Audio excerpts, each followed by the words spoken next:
Hello, welcome to the So Now What podcast. My name is Carie, and welcome to my podcast. I'm coming to you from just outside of Portland, Oregon, and today is Monday, August 15th, 2016, and thank you for joining me. If you're a returning viewer, thank you so much for coming back and watching, and if you're new to the podcast, this is a podcast about knitting and quilting and creativity.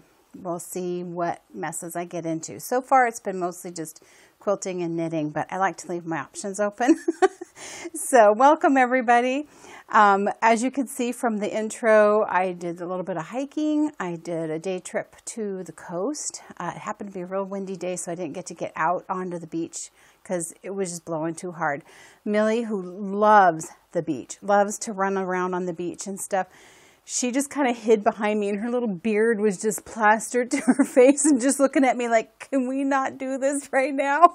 So it was a nice day. I went and visited some friends who were camping, and then went and visited my mom, who has a place down there, and my mom was down there, and I went and spent the night with her. So it was really fun. A quick little day hike to a new lake. It was more like a pond, but it was beautiful. It was in the Coast Range, and the Coast Range here in Oregon is a mountain range that separates the valley that Portland's in from the coast. And so in that mountain range, it's very lush because it gets a lot of rain and stuff like that. And so it was real fun to explore a new area and take a nice little hike. And along that trail, there's an old site that's like an old homestead. And so we found the area that the homestead was on, but there's nothing left from the homestead. So there's no dilapidated house or old chimney or something, but it was fun to just investigate and take the dogs out. I was babysitting my friend's dog, Mabel, who is another little miniature schnauzer, and she just had a ball, just running around through the forest, and they just had a great time, so it was really good. I also got my table runner quilted, and that was the little piece that you saw of me quilting it. And so that's kind of what's been going on the last couple of weeks. We've been warm. I've tried to get busy on making some bags, but I can't be up here in my studio when it gets too hot out because it gets real warm in here. This is a room in the house that's above the garage, and so the garage just kind of heats up, and it starts to get to be about 80 degrees in here, even with the air conditioner on and a fan blowing on me. And so with an iron going and all that, it's just too hot. We're heading into a heat wave. This past weekend, we were like in the 90s. I think today is going to be mid 80s. But come Thursday, we're going to be 100. I think Friday's supposed to be 104. That's hot. That is just way too hot. So I always cross my fingers that nothing's going to happen to my air conditioner and it can still keep running. And I stay downstairs because it's cooler down there. So it's going to be real hot. I don't know how much sewing I'm going to be getting done. I don't normally work on quilts or anything like that until the fall comes. I just never feel like sewing on quilts during the summer. I'd rather be outside, and like I said, it just gets hot. So, but I do have a quilt in progress. So it's a work in progress, but it's a quilt, and I have it on the wall behind me. I took it the other day. It was cool, and it was kind of raining, and I just felt like sewing. And I thought, what can I work on? And this is a project that I started, gosh, maybe almost a year ago. And it's a pattern that I got off of fatquartershop.com. And the pattern is called Snapshots. And you could get the pattern by making a donation to the St. Jude's Children's Hospital, which I thought, it's two pluses. You get a pattern and you're making a great donation. And I'll put a picture here of what the pattern shows the quilt should look like. And when I first saw the quilt, I thought, yeah, it's not really my thing. And I was talking with my friend Jenny Jo, and she said, oh yeah, then they give you this part of the pattern is this camera block that you put on the back. And I thought, why would you put that on the back? And then my wheel started turning. I thought, what if I put the camera on the front? And then it's supposed to represent snapshots of your life. And so I thought, if I put the camera on the top, So this is the pattern for the back piece. Can you see how it makes like a kind of a banner? So my idea is I'm going to do that across the top of the quilt rather than putting this on the back. And then have the snapshots of different things that represent me. Now, not all the blocks that come in the quilt pattern were my thing. Like there was one of a cute little ruffly apron. That is so not me. For one, I don't like to cook and I would never wear a ruffly apron. So I thought that doesn't represent anything in my life. And then there was, what was it? Like a teapot or something. I thought, okay, yeah, I do drink tea. I do enjoy tea, but mostly I'm a coffee drinker. So I thought I could use that. So I thought I'm gonna tweak some a little and maybe not put all the blocks into this quilt. So I bought a fat quarter pack. And so for those of you that don't quilt, a fat quarter is a piece of fabric cut at 18 by 22. By the square inches, it's 1/4 yard, but it's not 1/4 yard cut from selvage to selvage in a thin strip. So you get a different amount. You get the same amount of fabric, but you can get bigger pieces because 1/4 yard is only going to give you 9 inches. And so you have something that's 18 inches by 22. Anyway, you can buy fat quarter packs, which are those fat quarters in a designer's line. So you get, you know, however many that come in that particular pack, they all go together. They all match, they all coordinate. So I bought this fat quarter pack and I think it was called Pie Making Day. And so working with that, I felt a little limited with it in the fact that there weren't very many variations of prints. You had some different colors, but there was a lot of orange and a lot of yellow. And so I was feeling a little like there wasn't enough variation. So I have thrown some of my own fabrics in that kind of went with it. So these are the blocks that I've gotten finished so far. And so you've got a cat, a bicycle, a sewing machine, and a dog in a basket. The camera will go on top. The thing that I was having problems with is all the blocks that I really liked, for the most part, were the horizontal ones. And so it also has vertical blocks, and I only have one. And I thought I need to put more vertical blocks in there. And so I thought, okay, the apron was a vertical block, so I need to replace that one. So then I decided, okay, what represents me? And so what represents me that's not represented in the quilt pattern is my love for hiking and camping. So I got some graph paper, and this is how I designed it. Graph paper and taped it all together. Sorry for the crinkling. I don't know how much of that you can see, but I took it to have every square was 1 inch, I think, and just drew out a pattern that I felt was more me camping and hiking. And so here's my block. So I did a tent with a tree to represent the forest, and this represents the sun.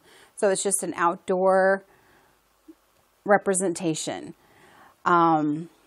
So I did this square as a paper pieced block just because the angles were really weird. These are just flying geese, you know, I mean, a pinwheel. It's really pretty simple. I just had to make it fit. So this will be another vertical block to go in the quilt. There's a couple more that I still want to make that's in the pattern. One of them, this is going to be my next one, and it's a little car with a surfboard on it.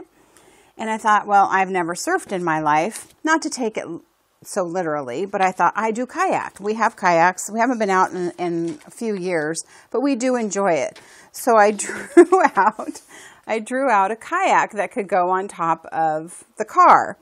I don't know if I'll do this because I think it might just look too plain. Just this, like, it'll look like a banana or something on the top because my kayak's yellow. So I may stick with the surfboard just to represent the fact that I grew up in Southern California and I practically lived at the beach.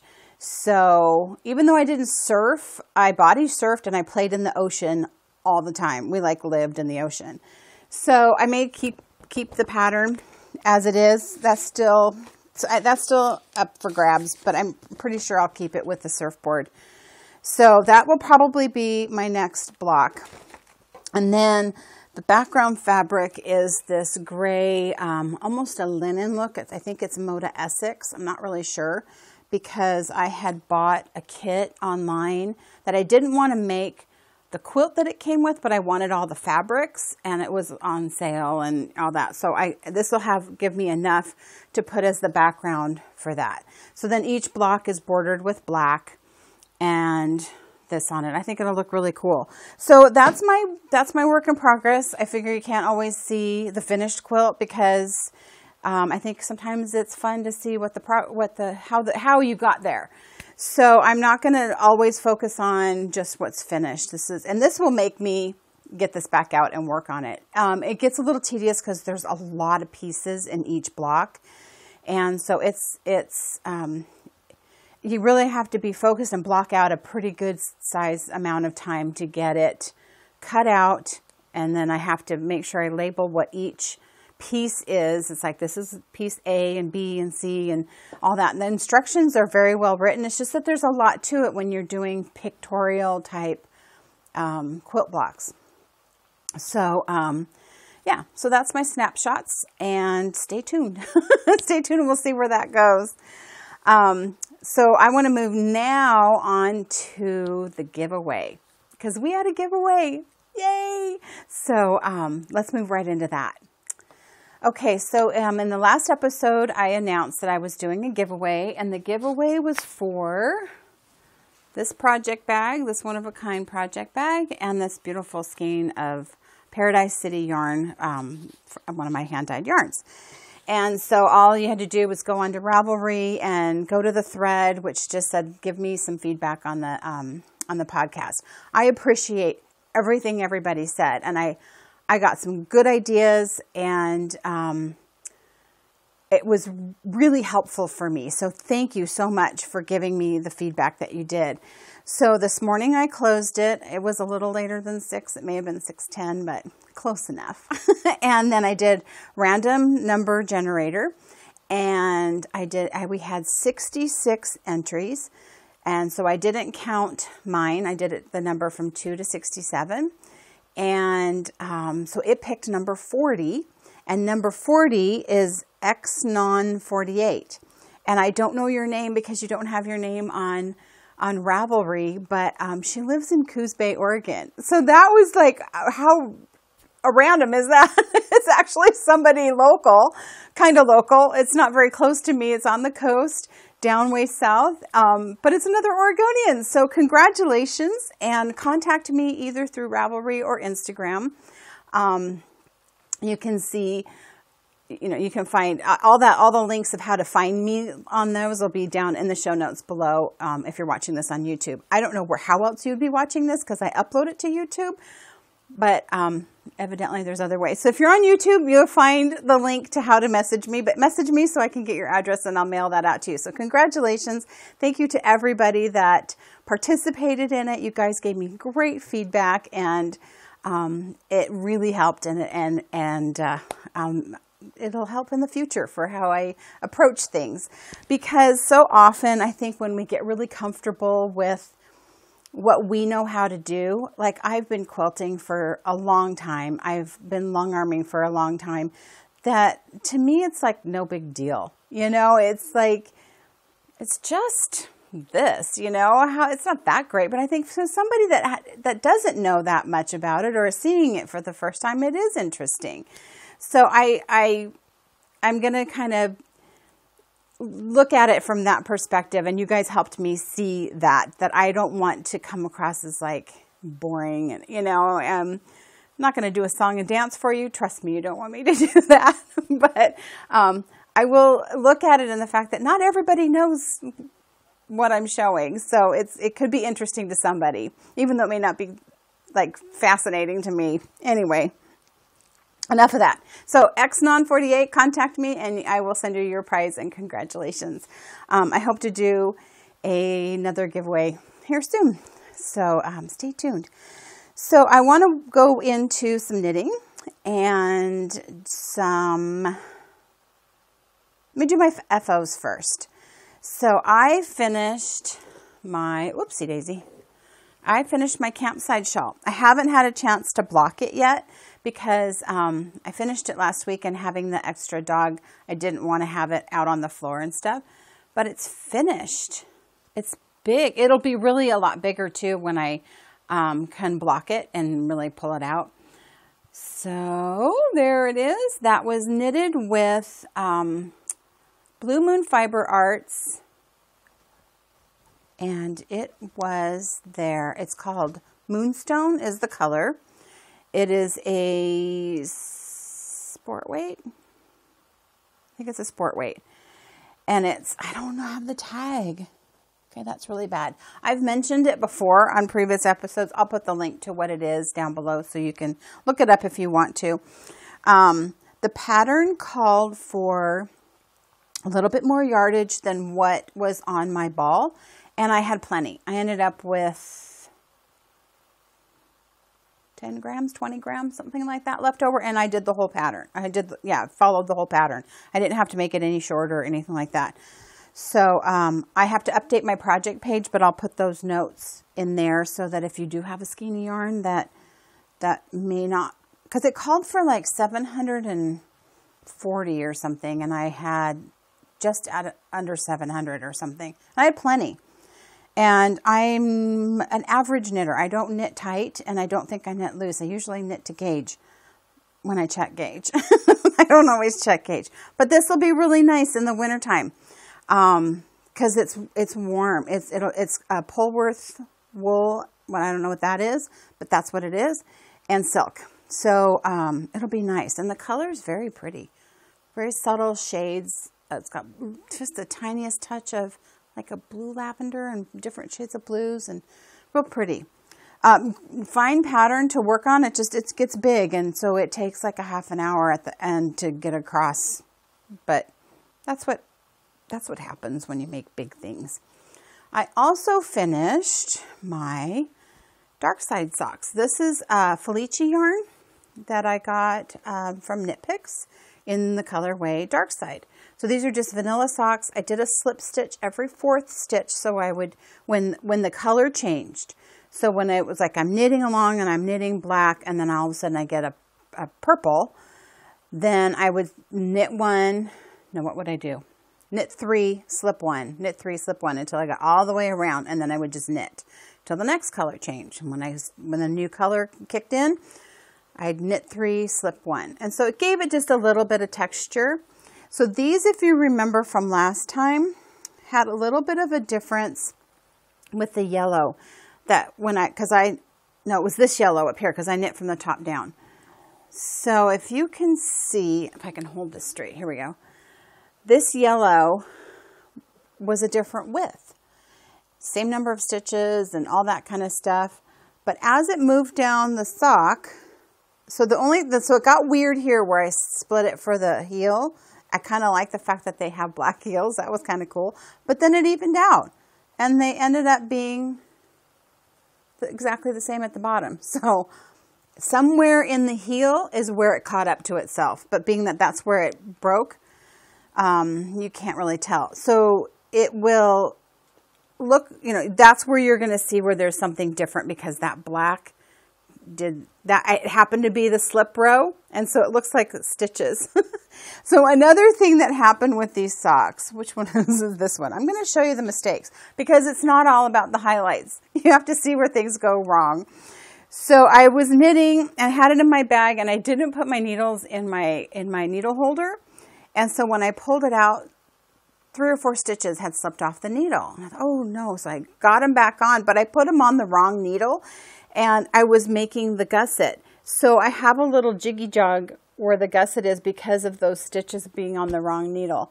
I'm okay with that, but it should look nice and smooth like that. But instead it goes, ew. So that was fun. These are really fun socks. I like the yarn. The yarn is a little bit splitty. So if you drop a stitch or have to pick up something, it tends to split a little bit. So just keep that in mind. I was using my Hiya sharps, which are very sharp.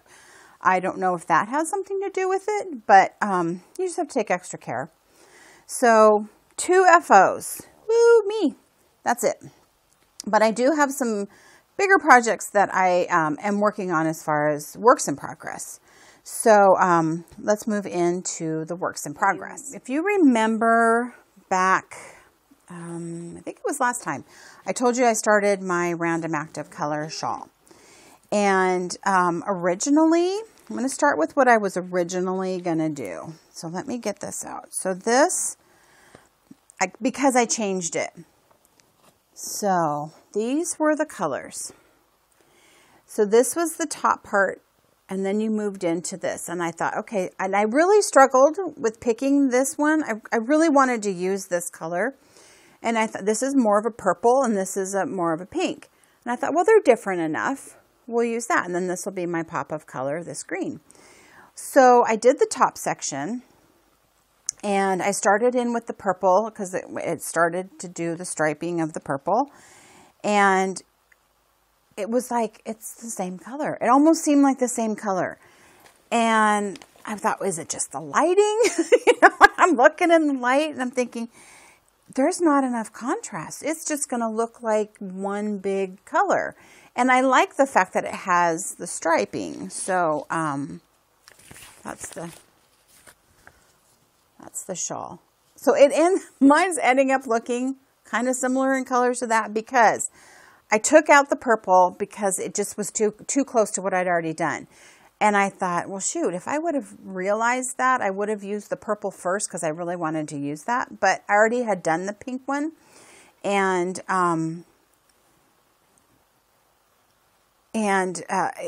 I struggled to get my brain going on working the chart and all that kind of stuff. So I didn't want to take it out. And I'd already cut the yarn because you switched colors. And I thought, okay, then I got to stick with that. So then I started rummaging through my my stash to try and see now what goes with it. That was what I had planned. It was all balled up and it was ready to go. And so I just started pulling out all different scenarios, and I just wasn't coming up with anything that I really liked. I didn't, because then, to me, the pink and the green didn't really go by themselves. It really needed the green really needed the purple to tie it together. And I liked the green, but I just wanted a little bit of it. So I didn't want to move the green into an area that was going to be the big band and all of that. So I was looking through everything, and I thought, I have some hand-dyed yarn that's for the shop. I can go shopping in that. So I did. And what I ended up doing is I went with that pink, magenta, whatever color. And then I pulled out, sorry, I'm pulling off my little sleeves. Pulled out these. This is the delphinium. So it's a lighter value. So then I started going to what I know for quilting. And when you're picking out colors for quilts, not only do you have to get colors that coordinate, you have to look at value. So the darks and lights. And I thought the part of the problem with the purple and the pink was that they were the same value. So there wasn't enough contrast, especially being they were right next to each other. And so then I thought, I'll save that purple one for something that I can use more of it and have it next to my neck. And that because it's a merino cashmere nylon. And it's special because Jeanette dyed it for me. And so I thought, okay, that's okay. I'll save it for something else. So I picked out these two because I have this dark, a medium, and a light. And the fact that the colors actually go together. And so that's what changed my mind. Are you tracking with me here? I feel like I'm just kind of rambling. So this is what I've got. This is upside down. This is what I got going so far. So this part was already done. So where the delphinium is, this kind of blue lavender color, that's where the dark purple would have been. And so it just wasn't enough contrast. So then putting the white where the green was going to be, gave it a really nice contrast. So I just started back with the white again. And so I'm really happy with it. It does look a lot like the picture that I showed you, but that was totally random. And that's kind of cool. I'm getting to use my own hand dyed and see how that knits up, and I love it. I absolutely love it. So Doris, when you get yours, you're going to love it. So yeah, so that's my random active color so far. The eyelets got a little bit easier to follow once I got going on it. I still would make a mistake every once in a while, and then they weren't lining up, and it was just because, you know, if you miss a yarn over, if you have a yarn over in the wrong spot, it's going to mess up everything, and it all has to line up. I do somewhere have, I may have fixed it actually. Thought I had an extra hole somewhere, and I thought, well, you know what? I couldn't figure it out. I had the right amount of stitches, and I had already backed it out, tinked it back several times. And so, you know what? I actually may have fixed it. Well, that's a bonus. Because I thought, oh, at this point, I'll just sew it up. Yeah, I don't think I have to sew anything up. I think it all worked out. So yeah, so it's going pretty well. It's actually pretty fun to knit on because there is enough to do on it. I do like just garter. I do like just sitting and knitting. I can get in a pretty fast rhythm, and I can knit pretty fast if I'm just sitting there just knitting. But that's okay.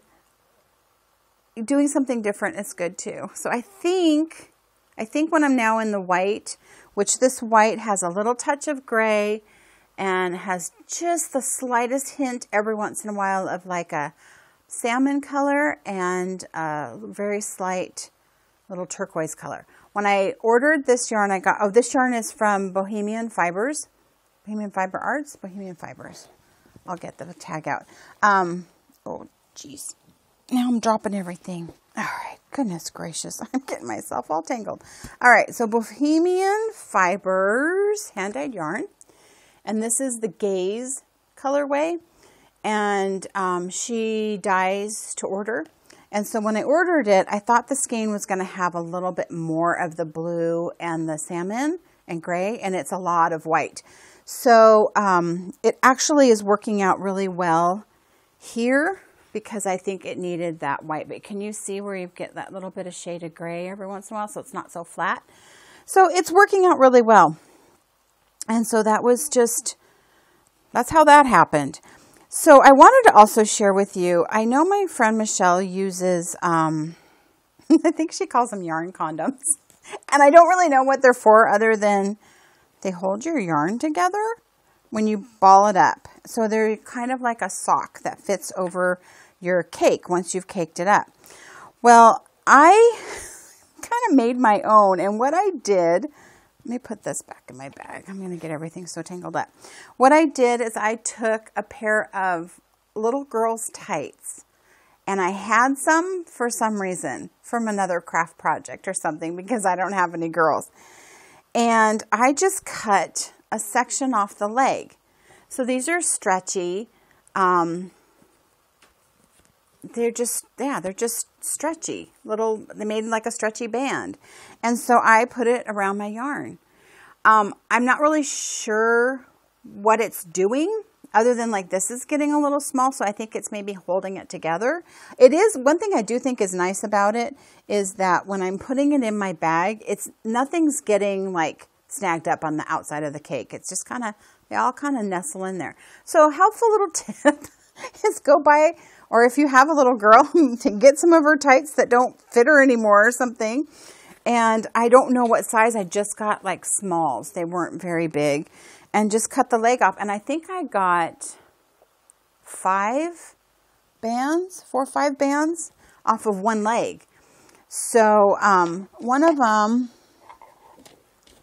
so this is the toe. So that actually is closed. The other ones aren't closed, and it doesn't seem to be a problem. You could always like stitch it closed if you felt like you needed to. And I think I cut them 5 inches. I think it's about 5 inches. And that fits around a cake really nice. So if you like using those, that's a really inexpensive way to make your own.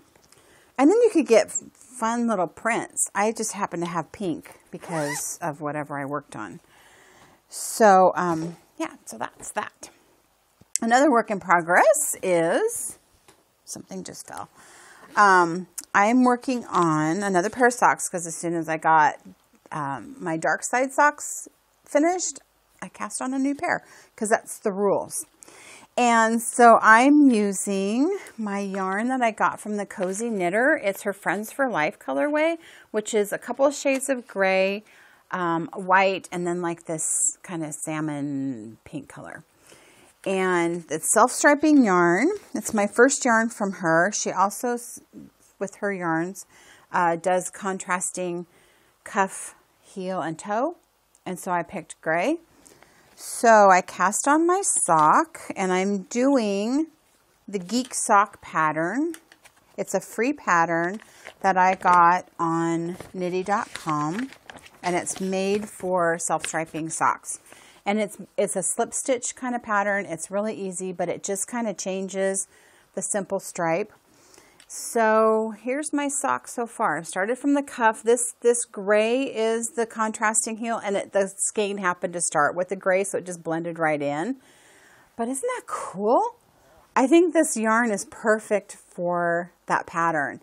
Her yarn is really nice to work with. It has just a tiny bit of a sheen to it, which I really like. It's an 80-20 superwash nylon yarn. The pattern's just a 2-row pattern. You do when the color changes. So similar to what I did on my dark side socks.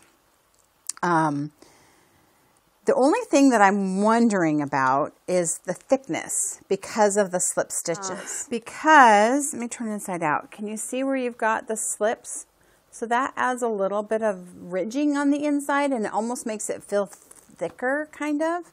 But I don't know. I've only been able to kind of slip it on my foot, and it fits fine. It just feels a little thicker. So yeah, looking pretty good. And I'm enjoying working on the pattern. You just have to do the slip stitches. There's 2 rows of doing certain numbers of slips, and then you just knit for a few rows till your color changes. So there you go. Pretty good. So check out Christina. She also does a podcast, Dye Another Day, which I'm sure most people know of. And her friend Amanda, who's the Yarn Enabler, her and Christina do a podcast, and they're really cool. They're out of Canada, and I really enjoy watching them. Okay, so that's all my whips and my FOs, and I wanted to talk briefly about dyeing yarn. So a couple people mentioned that they wanted me to kind of show how I dye yarn, and I'm still learning. I'm still figuring it out as it goes, so I don't feel qualified to show you, but I did want to show, I did a skein that I wasn't happy with. It's not that it's ugly, it's just not what I wanted it to look like. So I'm going to try over dyeing it, and I wanted to show you kind of the before and after, because I don't think that we should only show things that work perfectly, because come on, that's unrealistic. So if I'm going to ask you to go on this journey with me of yarn dyeing, then you're going to see some of the stuff that didn't work out. I'm fortunate to have my husband working in the field of color. Like I had said before, he manufactures printing ink, and the printing ink he manufactures is stuff that they use on packaging, labels, posters, all kinds of stuff. And so matching color is very critical. So he also understands the layering of colors. If you've got, whatever color on and you want to change it a little, he knows what to put on it because this will react this way. So it's a little different with the dyeing because the colors react a little bit differently. But he's my go-to guy. If it's just like, this isn't the color quite that I was wanting, and he goes, oh, add a little magenta. It's weird how much magenta you put in stuff when you don't think there's magenta in it. It's weird. So anyway, this is the skein that I dyed. Like I said, there's nothing wrong with it. It just isn't the color that I wanted. I wanted it to have more of the red, and it just turned out really green. I tried to do some speckles of green on it, and it just blopped. And so I got a huge section of this Kelly green, which wasn't what I was looking for. So I said, okay, I need something to tone down all this green. It just turned out way too green for what I wanted. So I said, okay, what can I over dye it with? I'm going to just kind of experiment with it. This all is an experiment. And so he suggested that I over dye it with red. Because what he says is the red going over the green is going to make it look kind of purple. According to what I learned in kindergarten, red and green don't make purple, but evidently it does. So anything that's green will be kind of purpley, and then the yellows will just kind of have reddy yellow. So I'm going to try it. So here's your before shot. Next time I record for the podcast, I'll show you how it turned out. So far I haven't made anything that's just ugly. So even though it's not what I wanted it to be, it's still pretty, but I want to see what happens if I over dye it. So, stay tuned on that one. So, I haven't found any new podcasts.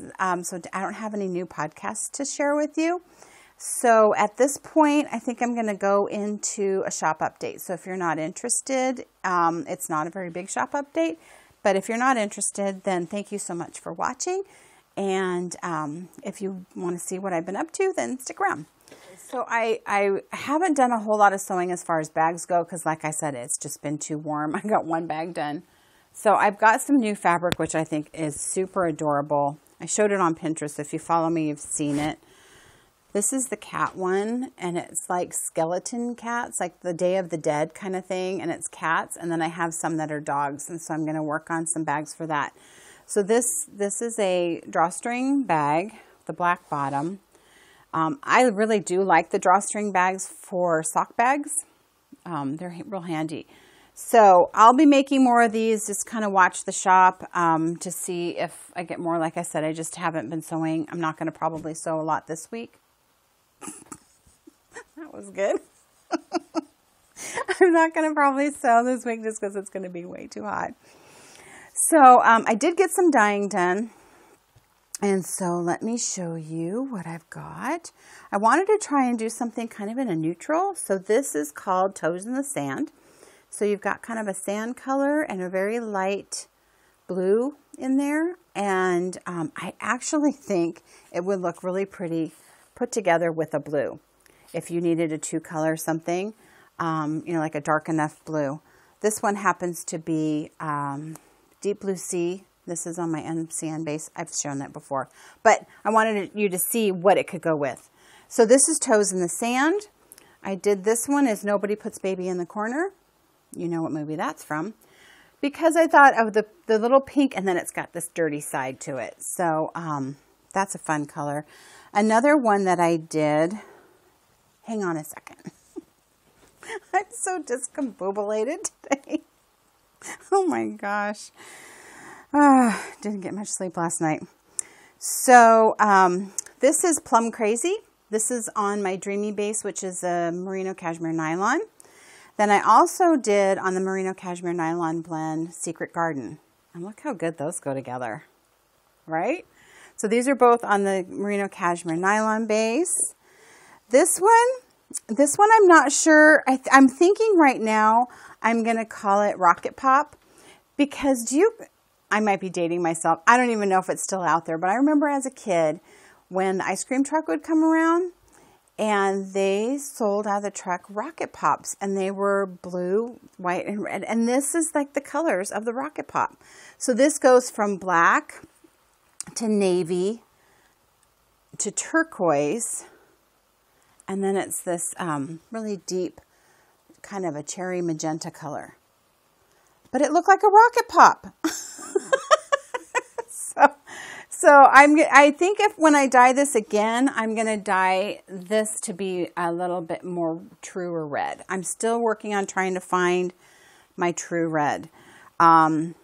Because the red that I have straight out of the dye container is kind of a yellowy red, and I don't want it yellowy red. So Jim gave me some ideas of how to mix some colors.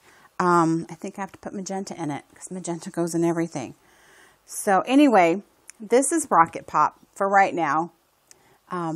it's kind of cool. I want to try, I find myself thinking of colors for men, because I think so many of the hand-dyed yarns, they're gorgeous, but there's not very many colors for men. Now this is more of a pinker red, and that's why I want to find more of a truer red, because I think this would be really cool as a pair of socks or something for a guy. I have men in my life, my husband and my sons, and now my son's partner, and it's all just men. I don't have girls. And so they won't wear the knitwear I make, but I'll still make it anyway because I can't make everything for myself. So I want to try and balance what I have that goes with for women, as well as including men in the mix, because come on, people, there's men out there that like knitwear. So in fact, Eric from Sticks Plus Twine podcast is going to put out a magazine called Rib, and it's a magazine geared towards men, and I think it's fantastic, and I'm excited for him to be doing that.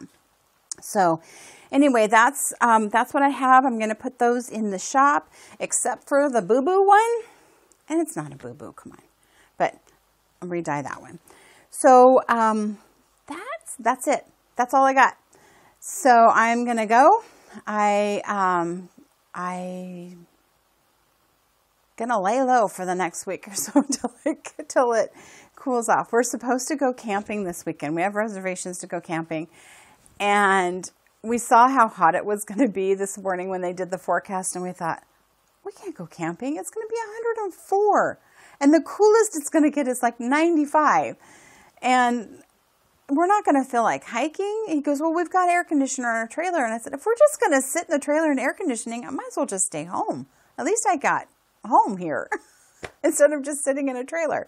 So I told him I would like to cancel camping. I left it up to him. Not that he has the final say, but I like him to think he does. So I don't think we're going to go camping this weekend, but you never know. We might. I hope not. It's too hot. So I hope you can stay cool. I hope everybody's having a wonderful summer. If you're down where you're having winter, I hope winter's not too harsh. And go out and enjoy the day. And that's it. Thanks for watching.